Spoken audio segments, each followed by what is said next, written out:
Greetings everyone, and welcome back to Pep Organ. Today I'd like to talk about my own personal career and what I'm doing with the organ and with music in general. I'm talking about this today because I recently had my first concert at the Sydney Town Hall, as well as giving some other recitals around the city.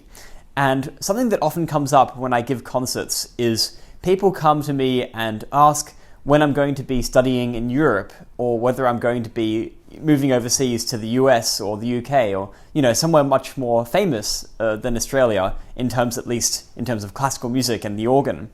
And my answer that I always give to these people is that I like being in Australia and I'm planning to stay here. And that comes as quite of a shock to people because I know that I look younger than perhaps I may be. And particularly people think that because I'm still younger and I haven't really settled down, that I should be out there traveling the world and doing all sorts of things. And this may be something that many other organists may relate to, and particularly musicians of all fields in instruments. I want to talk about this from my perspective so that you have a better idea of who I am, and that you shouldn't really form opinions about who people are just based on their career. There's a common misunderstanding that musicians, particularly performers, people who are up on stage and talking and delivering speeches and things, are kind of extroverted people, and they want to be go-getters and hustlers and want to go around the world growing and building their fame as much as possible. And in my case, this couldn't be further from the truth. For me, my main idea is to produce beautiful music and to share beautiful music with an audience. And for me, that doesn't really matter where that happens, whether that's in Australia, where I live, or if it was in the UK or the US. But what I'm not interested in doing is traveling around the world constantly. The first obvious reason is that I am married, and obviously in my wife's field of work, she has to live in Australia to do her job, and it would be unfair for me to be away all the time doing all these things. So that's obviously a problem. The second problem would be that it's very tiring to be a traveler. I've never enjoyed the feeling of jet lag, especially going to Europe. It's just far too much. It's tiring. It's insecure. There's nothing secure about it, in the sense that every single gig you do, you earn some money and then you try and do the next gig, and you never know whether you'll have enough at the end of the day, or whether you'll be able to do this ever again. In my instance, when I get an injury, I realized that if I had to suddenly cancel all my concerts and I was only doing concerts, I'd be stuffed. And that's the case for a lot of people who feel like the one thing they're doing is going around the world on this never-ending concert tour. If you have the stamina for that, and if you don't have a commitment to a relationship or to a family, then sure, you can do that. But in my case, it's not my interest to live that kind of life. I would much rather be here at home. I'm more of a home type person, as it is anyway. So I like being at home. I like not having to travel the world and get jet lag and have to constantly meet new people and encounter new instruments and all of that. As much as I enjoy playing different organs, the truth is that I'm very happy where I am right now in Sydney. So that's one big part. It's about the whole traveling lifestyle, and just the idea that not every performer wants to be actually out there just traveling constantly and doing all of that. It's not a life for everyone. So that's the case with me. I just want to be here, and I've got a job as director of music. So naturally, within that, I'm going to be here every Sunday anyway. So I really couldn't be traveling as it is.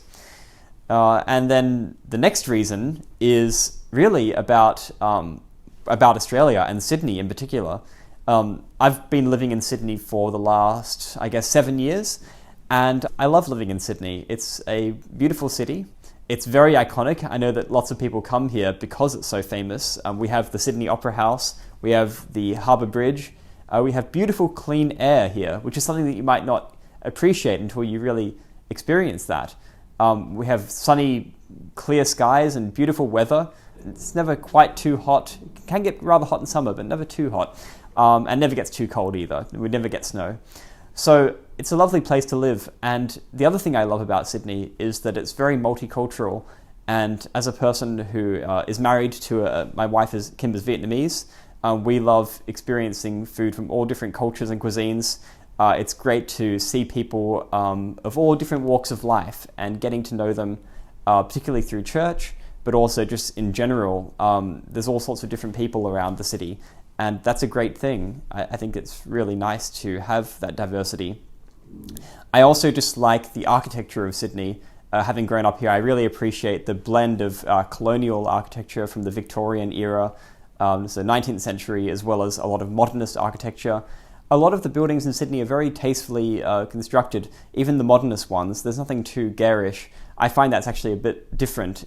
It's not as nice in cities like Melbourne and Brisbane compared to Sydney. I think Sydney's quite a, you might call it a conservative city in terms of its design, but there are really nice precincts that are so walkable.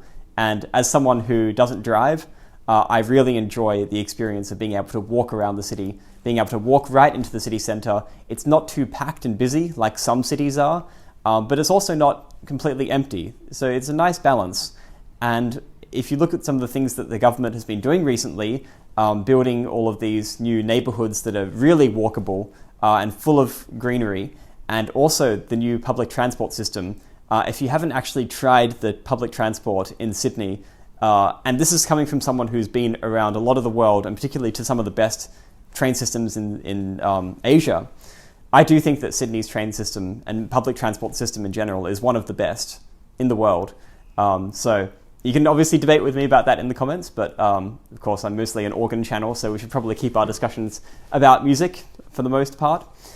Anyway, so I really like Sydney, and that's one of the big reasons why I want to stay here. It's a great place to raise a family and to just have a peaceful and content life. It really is. There's so many parts of the world that aren't that way anymore, and we're very lucky here. Even though the price and cost of living is increasing, Australia is still a very, very good place to live. So there may be better organs in Europe, and I admit that. There are some much better instruments in other parts of the world, but that's not to say that we don't have great instruments here. We have the Sydney Town Hall, we have the Sydney Opera House, we have organs built by Ron Sharp, and a lot of historic instruments, as well as some modern instruments. There's more than enough to get around and play if you know which ones to go to and go and play and see. And in addition to that, there's another reason that I'd like to stay in Sydney, and that's because I do strongly, I am quite passionate about improving the classical music scene and the organ scene in Sydney. And you see, there are very vibrant and bustling organ communities around the world, and perhaps some of you viewers are part of those, and it doesn't feel like there's ever a lack of organists in your city or wherever you are. But for Sydney, there's quite a limited number of organists, and I feel like there's always people going overseas to pursue their dreams and go and do bigger and better things. But that doesn't mean that Sydney doesn't have its own needs and its own culture to build.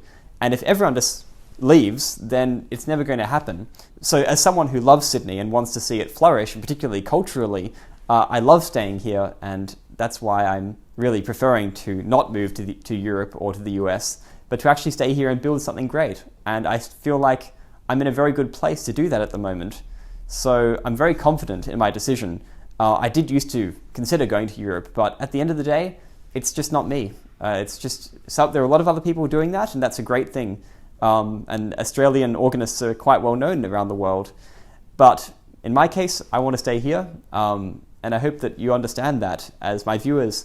And of course, being on Pep Organ, I'm not limited at all by who I can reach and who can watch my videos. I can share them throughout the whole world. So this is kind of the best time to be alive, when you can live anywhere and share your talents with anyone. So with all of that said, that's some of the reasons why when people ask me whether I'm going to be studying or traveling to Europe, I usually say no, because of all those reasons I've just stated. And it's a beautiful country in Australia, and there's plenty of music to do here. And if you're Australian and watching this, I want you to not be discouraged, but to realize that every person who's built part of the music that you've been introduced to in Australia was someone who stayed here and helped contribute to that culture. Not the people who left, but the people who stayed. Sometimes people who leave do come back, and that's also good. But at the end of the day, we need people here in Australia to build the great cultures and the great communities of music. Classical music, the organ, orchestras as well, all of those things. It all starts with a community of people who are passionate about what they do. So I hope that you bring some of your passion for what you do to your communities as well around the world. And for now, that's all, and thanks for watching.